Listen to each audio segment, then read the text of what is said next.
तालिका बनाई गई है जिसमें इधर एक साइड में दाता को दिया गया है और एक साइड में जो है ग्राही और रुधिर वर्ग को दिया गया है।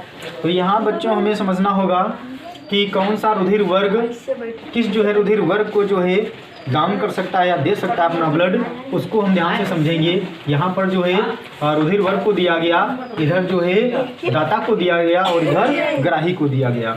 तो सबसे पहले समझेंगे कि जो रुधिर वर्ग ए है, रुधिर वर्ग ए जो है किस वर्ग को जो है अपना ब्लड दे सकता है, रुधिर दे सकता है। तो सबसे पहले हमें समझना होगा कि रुधिर वर्ग ए अपने सेम ग्रुप को यानी कि ए को दे सकता है, उसके बाद जो है वो बी को नहीं दे सकता है और ए बी को दे सकता है और ओ को नहीं दे सकता है। अगला जो हमारा रुधिर वर्ग है बी जो है ए को नहीं दे सकता है, अपने सेम ग्रुप बी को दे सकता है, ए बी को दे सकता है और ओ को नहीं दे सकता है।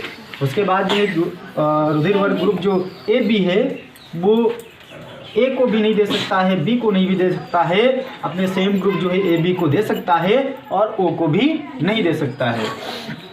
अगला जो हमारा आता है रुधिर वर्ग वो होता है ओ ऐसा जो रुधिर वर्ग होता है जो सभी रुधिर वर्ग को जो है दे सकता है। हाँ, ए को भी दे सकता है, बी को भी दे सकता है, ए बी को भी दे सकता है और ओ को भी दे सकता है। इससे जो निष्कर्ष ये निकलता है कि जो दाता हमारा है वो दाता जो है रुधिर वर्ग ओ है, यानी कि जो हमारा रुधिर वर्ग ओ होता है हमारे शरीर में वो सभी जो है अन्य रुधिर वर्गों को जो है अपना ब्लड डोनेट कर सकता है, दे सकता है। और इधर जो ग्राही में यदि देखा जाए तो ग्राही में हमने देखा कि लगातार जो है ग्रहण करने वाला जो हमारा ग्रुप है रुधिर वर्ग वो है ए बी। कौन सा है?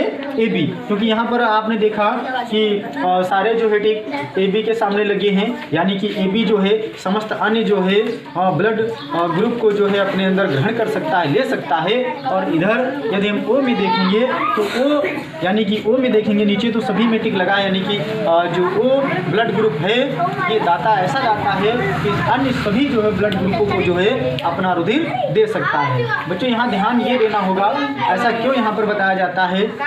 ऐसा इसलिए होता है क्योंकि रक्त संबंधी रुधिर संबंधी ऐसी अनेक प्रकार की जो है मानव शरीर में बीमारियाँ होती हैं जिनसे बचने के लिए जब ब्लड जो है अन्य किसी रोगी व्यक्ति के अंदर जो है चढ़ाया जाता है तो ऐसी स्थिति में जो है इसका ध्यान रखा जाता है कि किसी प्रकार से जो है इस प्रकार की घातक बीमारियों से उस जो है रुधिर देने वाले रक्त देने वाले व्यक्ति में जो है इस प्रकार की कोई बीमारी ना हो। तो ऐसा कार्य जो है डॉक्टर बड़े बड़े डॉक्टरों की देखरेख में ही होता है। और ये जो ब्लड बैंक की व्यवस्था होती है जो है बड़े बड़े हॉस्पिटलों में की जाती है, जहाँ पर जो है रुधिर वर्ग का मैचिंग करके तत्पश्चात जो है किसी भी पेशेंट को जो है वो रुधिर दिया जा सकता है। और रुधिर से संबंधित जो है अनेक प्रकार की बीमारियाँ भी हैं, जैसे कि एड्स होती है जो HIV विषाणु से फैलती है। और इसको ध्यान रखना चाहिए हमें अपने जीवन में जो है ऐसी सावधानियां बरतनी चाहिए जिससे हमें ब्लड संबंधी जो एड्स जैसी हेपेटाइटिस जैसी जो है बीमारियां ना हो। तो बच्चों यहाँ हमको अपने ब्लड के विषय में ग्रुप वर्ग के विषय में जो है शायद मैं उम्मीद करता हूँ आप लोगों की समझ में आया होगा।